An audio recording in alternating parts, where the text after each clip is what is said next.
Nek penonton jadi basi ki takir. Masa takir ndoke loro. Takir ki ndoke siji. Lah ndokmu, ndokku loro. Oke. Loro episode kok. Wah, nek iso dikukur enak. Susu lho sampeyan. Rasa digawe wong kare jiwo ae.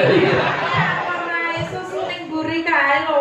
Kok aku dimiki. Wis gede bareng jaluk mie. Pak Lurah. Apa? Enten kamar kosong. Betul.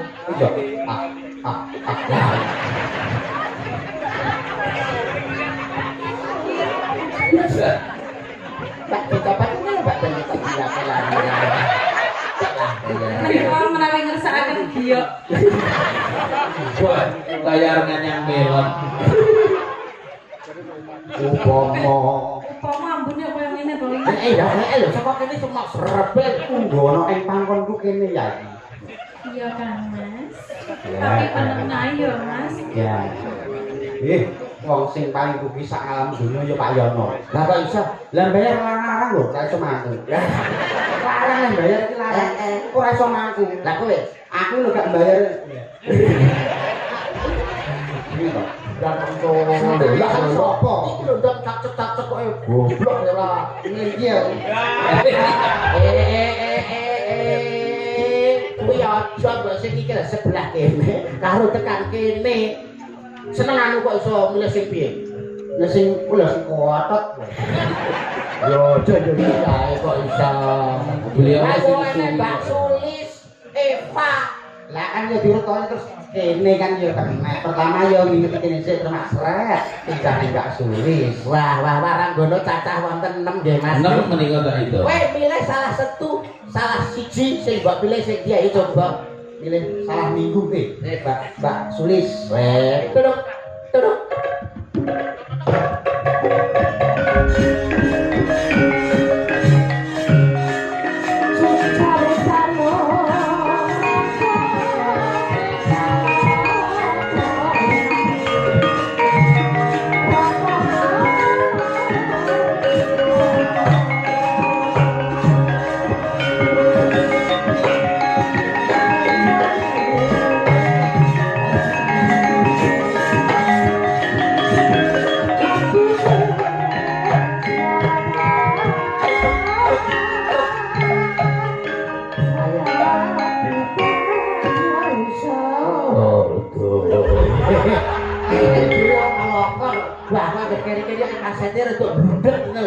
Sinden magebluk.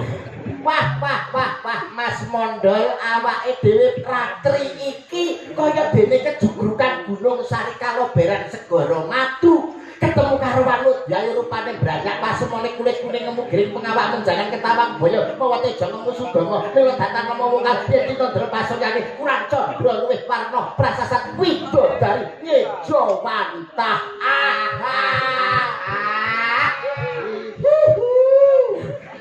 Apa iso kowe kaya aku mau? Nata basa lan lho. Dikira ora iso noprak kok. Lho, ayo coba lah nek iso. Lagi. Jadi garwane wong akeh. Garwane kakak. Mosok garwane wong akeh sapa ae? Ya Pak Yono barang kae. Ora. Garwanipun kakang. Garwanipun kakang ngono lho karepku. Yayi baripun kakang yayi. Iki sampean sebagai apa? Aku sebagai apa? Lho gawe lakon iki mah. Lho lakon jare sampean mau. Iki dari Sekar Taji, awakmu dadi Panji, tepak ora? Panji Asmara Bangun. Panji Asmara Bangunan, lho. Ranggongan. Datang, bangun. Panji Asmara Bangun. Iki blangkonmu mau kok terus gawe. Lho karo cacah buntek. Lah kok kembar karo naga. Pelecehan cacah iki. Dikira ndasku kaya naga. Ayo dia kembangnya dipundhut cah bagus kok iso. Malah. Maka ayo disembah sik ping 3, nyembah ping 3. Kowe nek karo sing ngegok kudu nyembah karo recok meneng ae. Tetep mendung. Ya gem blakone sing apik. Sik nuwun sewu ben ora ning sampe.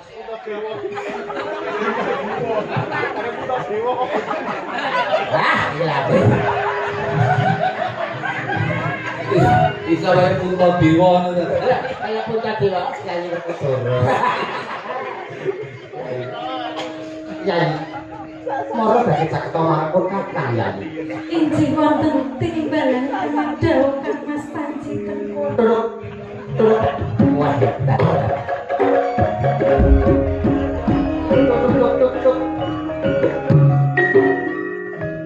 Tuk cari mano. Tuk.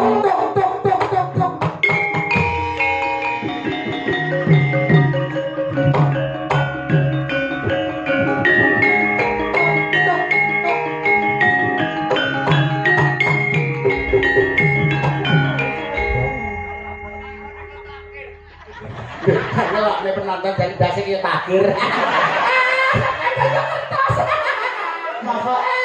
Masa takir ndoke loro. Takir iki ndoke siji. Lah ndokmu, ndokku loro kok. Oke. Loro episode kok. Wah, nek iso dikukur enak. Lagi. Terus.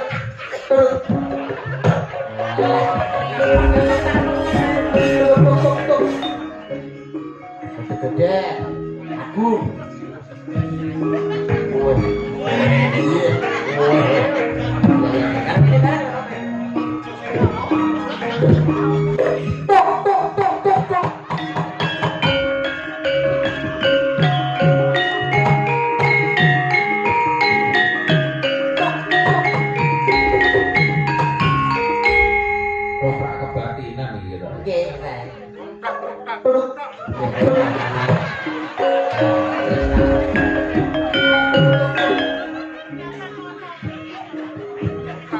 Nah, 11.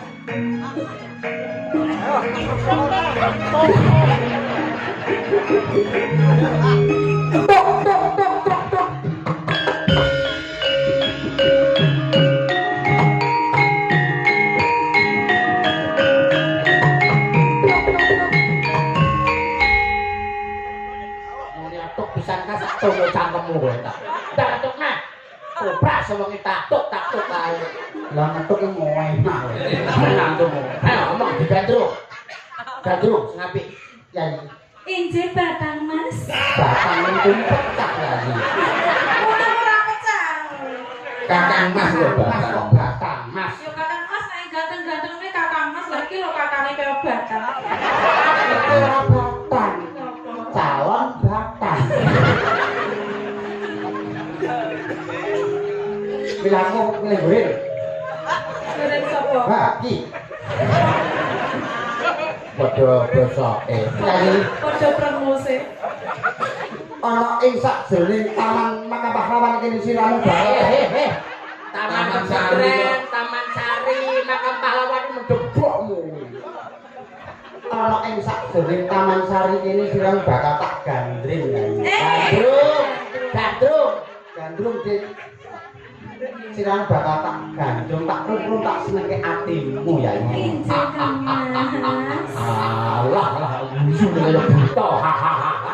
Guyune yo sing halus ora ping 3 wae. Ngono. Ya. Injih Kang Mas. Ana ing sakjroning taman kene. Ya butung. Siramu bakal tak gandrung iki lho. Elok apa slendro? Slendro pas ngene.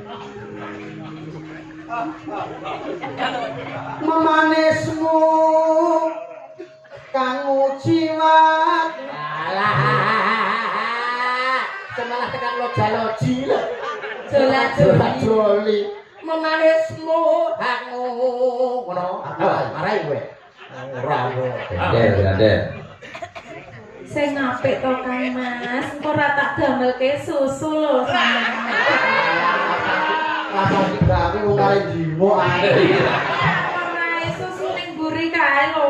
Kok aku dimiki. Wis gede bareng jaluk mie. Pak Lurah, Apa? enten kamar kosong. Kok apa? Tak kanggo.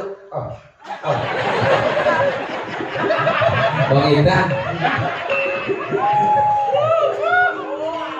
Memanismu kanggo jiwa. Ya, apik jan, ya kaya nuntut wong picek malah. Gandeng kan sing apik ngono lho, ibarate rumah cara ketoprak Sabta Mandala Ngayuk Yogyakarta kaya dene Bu Marsita karo Mas Pak Hidayat. Hidayat. Lah, cara ketoprak Tulungagung siswa sedaya. Siswa budaya. Siswa budaya iki kaya kowe kaya Pak Kusyadi, kaya Ibu Siti Narsiam lho, gandrunge sing penak. Kok ono sing enake kok iki lho. Ngene lho, Mas. Nah, gandeng Mbak Sulis. Nggih, Mas. Badhe tindak pundi? Badhe buah batang niki lho, Mas. Atone. Lah piye lho? Sulit gandeng model Sampeyan kaya kok ngene ngene lho Mbak kudune sampean loroi. Mas Yuda badhe tindak pundi ngoten. Nggih, Mas Yuda badhe tindak pundi, Mas? Niki lho nyontekne bae niki. Sing batang sing penyakit mlumpuk dadi siji nang kene. Ya wis sing apik, sing Apik, apik. sing apik ya ya. Agawe runcite kale Gale. Ngono kok gale. marai. Ora. Aku lho sapal. Marai. Gale. Kale Lah. Gale. kale Ya. nanti le. Ora melu ya. Gale. Lara apa Lara tipes. Lara apa? Rara apa? Ojo lara. akhirnya lara. Lara apa kang si nebyo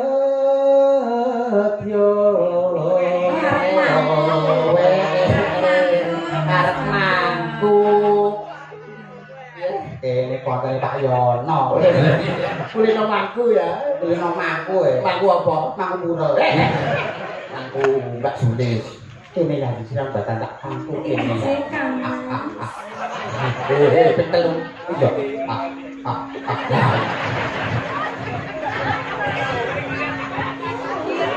Iya. Mbak kapan ini Mbak dan kita bilang lagi. Menika menawi ngersakaken giok. Buat layar nganyang melon. Upomo. Upama ambune kaya ngene to. Lho, saka kene cuma serebel. Kowe kok bar mangan solar tuh. Masuk mampu ya? Iya. Kok mangan apa ya? Mbok kok ayo sikat. Upomo munduta rukmi. Kok rukmi lho, Mas? Rukmi ya iso rukmi. Rukmi lho. Apa banyak kali? Tapi kan muni apa? Rukmi. Nah, rukmi apa, Mak? Ruk apa? Rukmi. Manone beda ya. Tartamtu tak ruti. Kan berarti ngersakaken anakan kethek ngobrol. Aku ki lho tuntunan gandengen Lah. malah dadi munyuk. Malah mbok umbulne padha karo gandeng nyuk. Ya gini lah. Ya. Kene ya iki. Lungguh ing pangkonku kene ya iki. Iya Kang Mas. Ya. Tapi penenai ya Mas. Ya. Wong sing paling rugi sak alam dunya ya Pak Yono. Lah kok iso?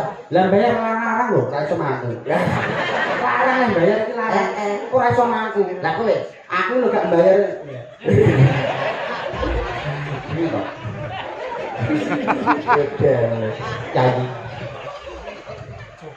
ibarat wong numpak susu. Perahu.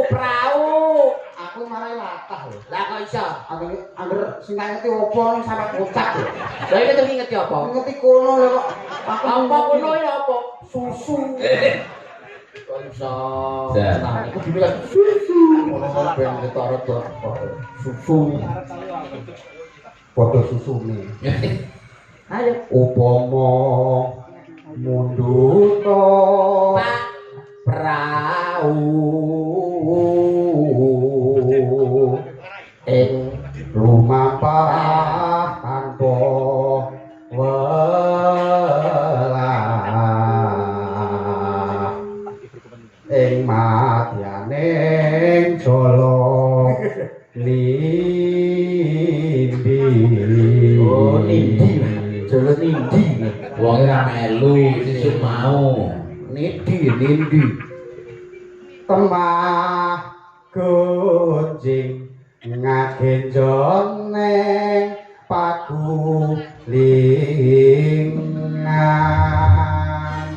Wah, ayo coba nyanyi garwane pernah. Aku kepengen, terus aku goblok ngomong. Aku kepengin midhanget suaramu ya. Coba tembang kanggo aku ya.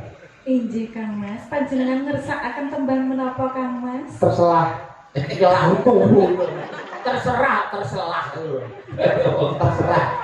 Wis karek siramu Sing kono. penting penak kanggo dijogeti utawa kanggo ditayubke awit panjenengane Pak Siono kuwi seneng ning gone tayub. Wah. Lakon sing kena dilo tayub ya. Tayo. Niki kopi jahe pripun, Cok? Oke, no kopi jahe. Ada nek cahen-cahen. Oke tok. Oke. Bodro ngoyo. Padang ya dia. Dengan spesial ngagem Pak Noto. Nggih. Mbak Iyo. Lan keto. Parapane nggih Pak Noto ngoten to. Nggih. Buka celuk nggih niki. Nggih. Kilo kancane muga. Dene lo bayono barang. Bakal. Wancirmu suruh surya sisi wetan panjang sapa ati rembulan wit dadari anuruti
Pak Dalang. Inggih, Mas istimewa Mondol tenan. sampun nggih.